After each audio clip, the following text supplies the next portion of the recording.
here for that. I'm here to inspire investigation for yourself.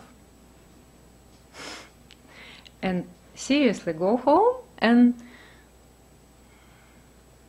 choose one that you're really sure you chose that. And really go in and investigate how it happened, what was that, how it all this experience unfolded. And if you will be really honest with yourself, you will see that there was some conditioning in the mind, some thought came up, something based on some conditioning, genes, whatever. Thought came up, the action happened, and the illusion that someone chose something. There is a research on consciousness, I don't know if you know, British researchers now doing a lot of investigation.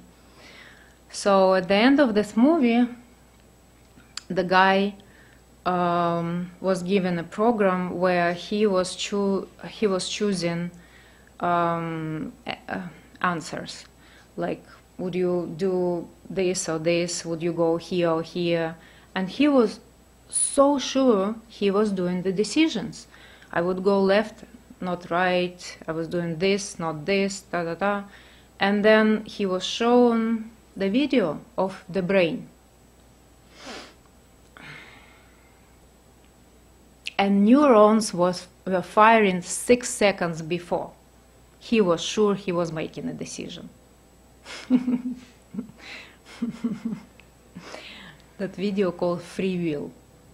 It's on YouTube. Free what? Free Will. Will? No. Oh, Free will. Yeah. 6 seconds before you making a decision, neuron fired already. That you will choose left. And you choosing left and you think you're choosing left.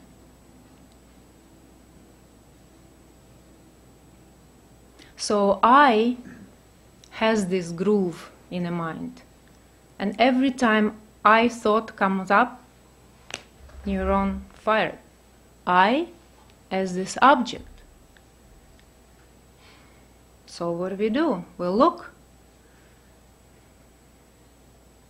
What is that I mentioned? I. It's a thought. And this starts to change. And something which were like hard, like on a rock, the hard groove, become like groove like on the water. And then we look and see, what is the difference really between me when I was a baby and right now? There is no difference at all.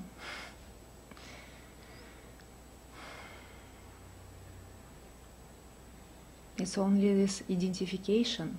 Is anyone identifying? No. It's just one movement of life, of awareness.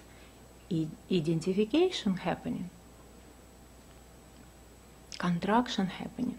And then expansion happening when we have a state of Kensho, unity, whatever we call it, right? Only awareness there. How we got there, who knows? But it really feels good.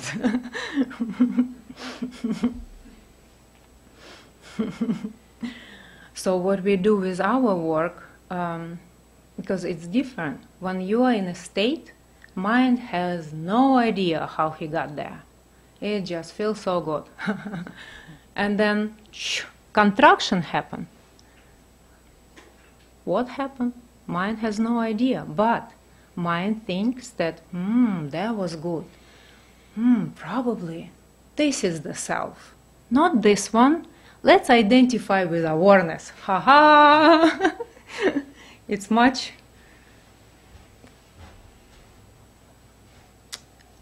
more pleasant to identify with awareness. But it's again identification. Is it true? We can ask this all the time. Is it true? We don't know, actually, until we start really investigate and point the mind, what is I? As a this contraction or expansion, it doesn't matter.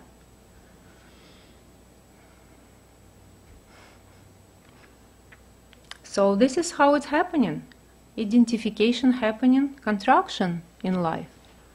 We go to work, contraction. We meditate, expansion. Is anybody doing this movement? No? It's just like breathing.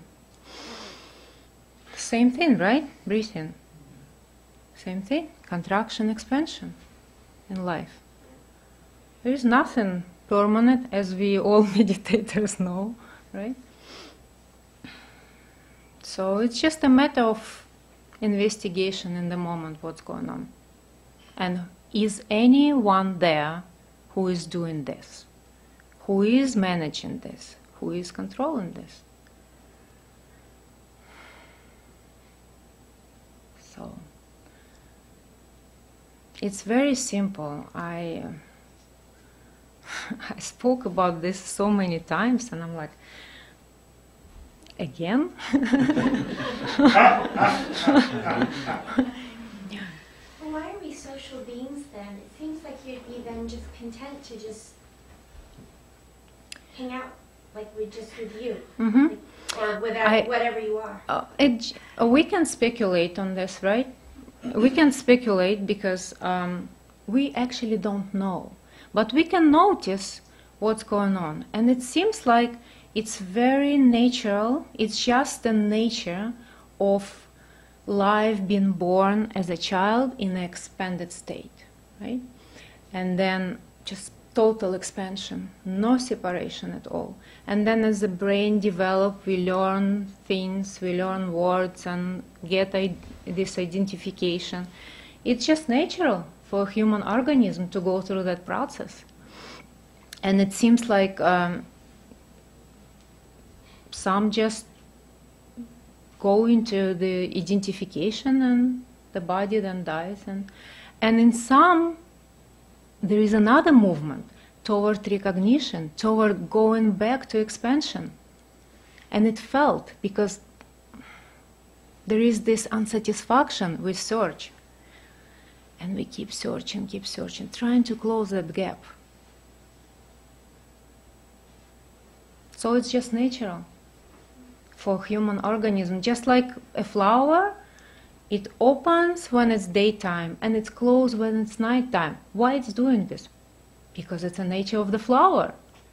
Why the human being born into expansion and then go into contraction? Why? Because it's the nature of human in.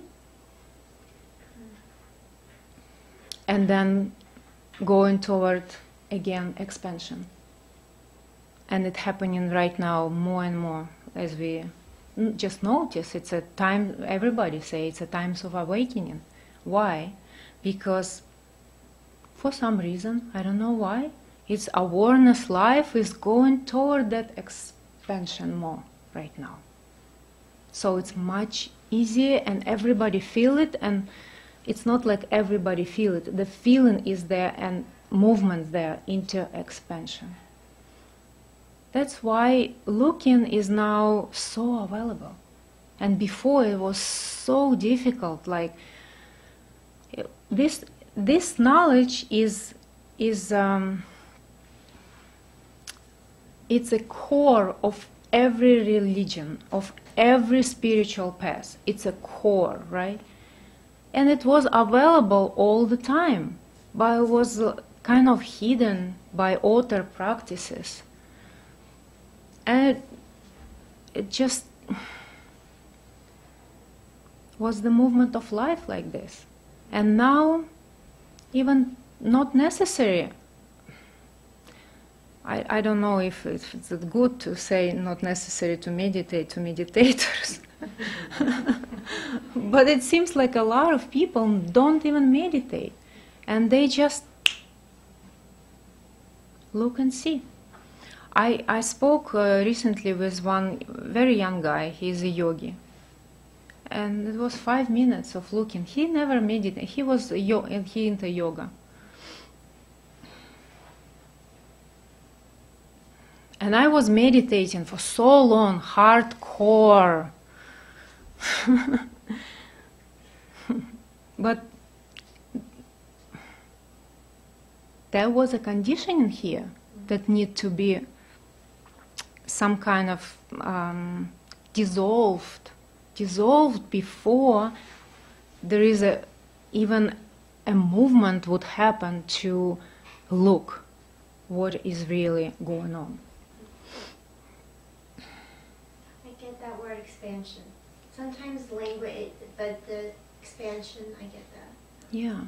So it's natural for life to be born as a expanded, right? And then go into contraction.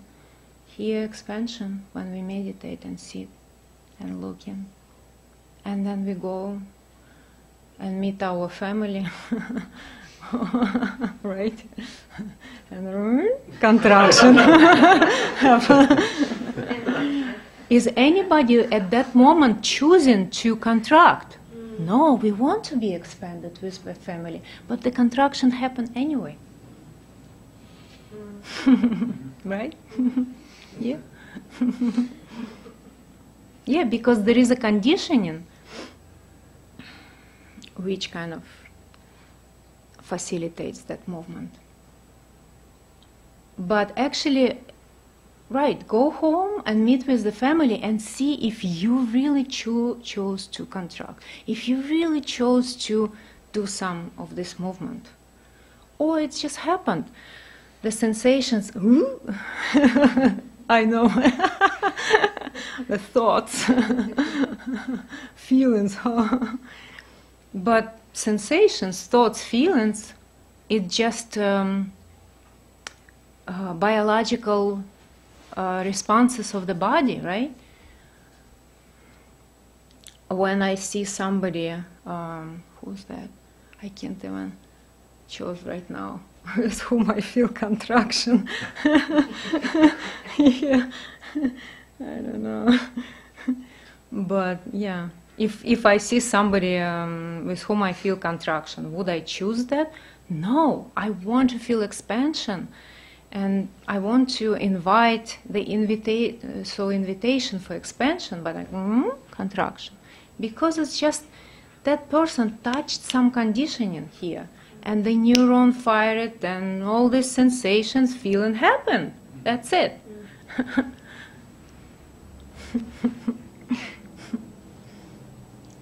Maybe Shane can add something from his experience. It seems like were we talking about contraction and expansion last week? I don't remember.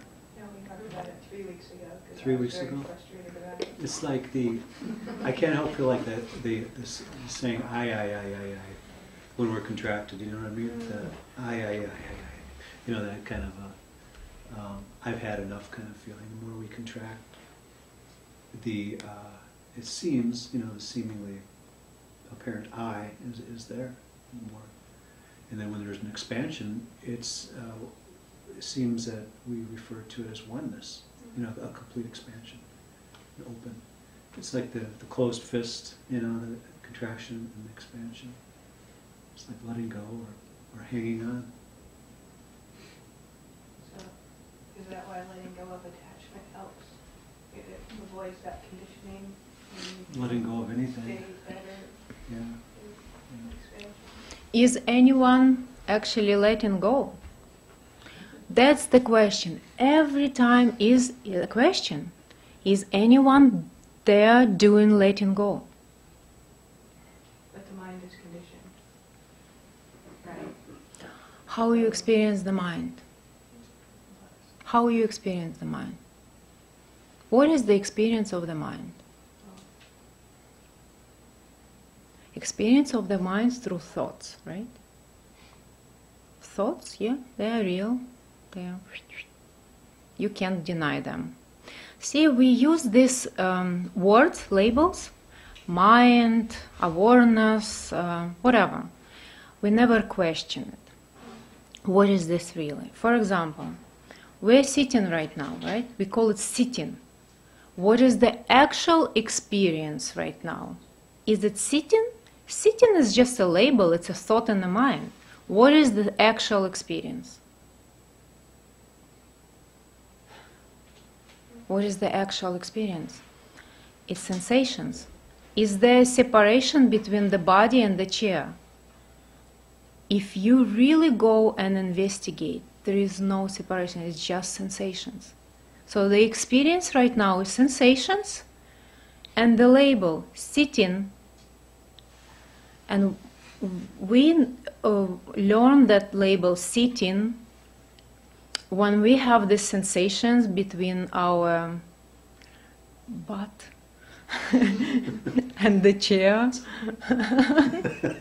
So there are sensations in the lower part of the body. The experience of the sensations of in the lower part of the body, we call it sitting. If I lie down right now, we call it laying. The experience of the sensation of the whole back of the body. It's just an invitation to kind of question every word. Just curious, like a child. I never questioned this word. I call all the time mind, mind, mind. What is mind? What is actually mind? How I experience mind? What is the actual experience of the mind? What is the actual experience of every word I'm saying? And the most important, what is the actual experience of the word I? So basically it's becoming curious, becoming like either curious like a child or scientist, investigating like a scientist. I was an engineer before, so I love to investigate.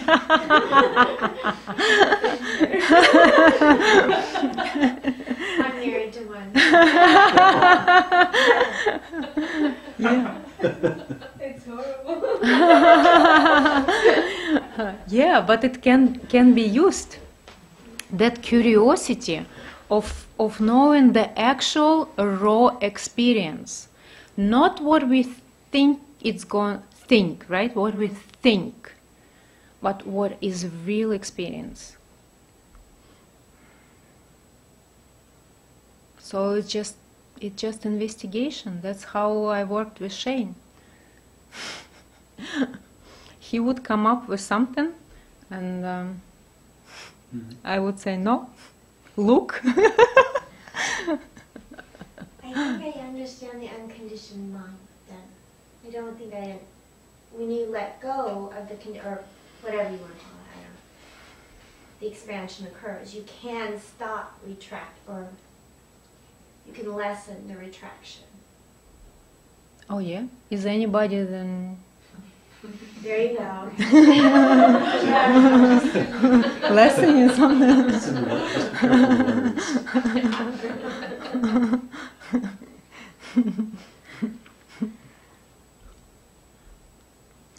So, this is how we work.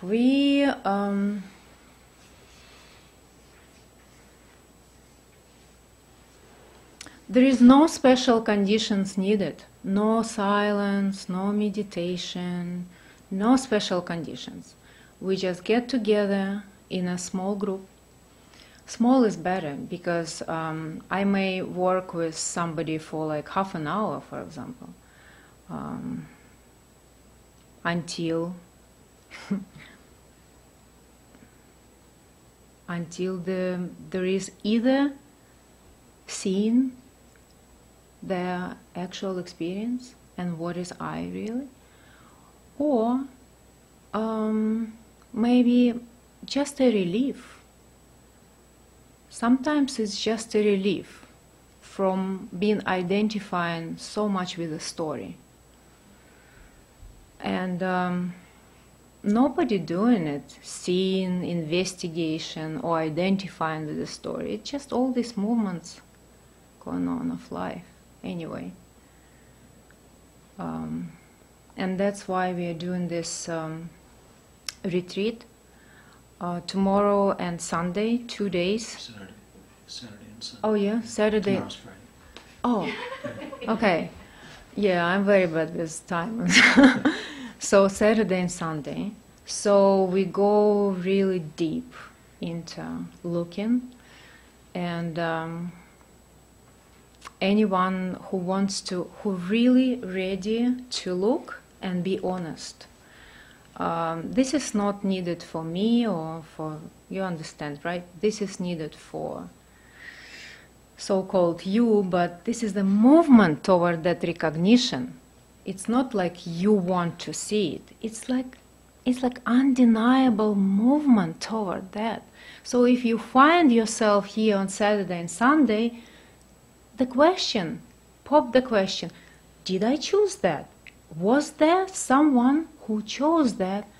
How it happened? That's very potent investigation, and you can be free from the beginning of the retreat. If you just investigate that moment, how you got here.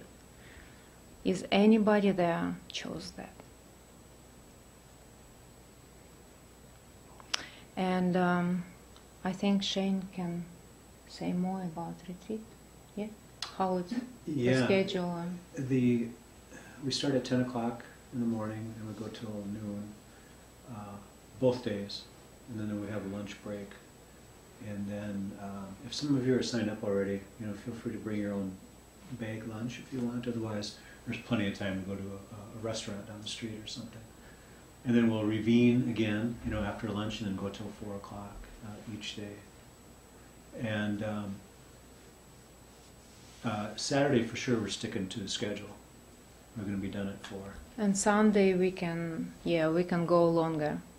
If needed, we can go longer. I just know Elena and how she works. Yeah. I have no sense of time when I work with people.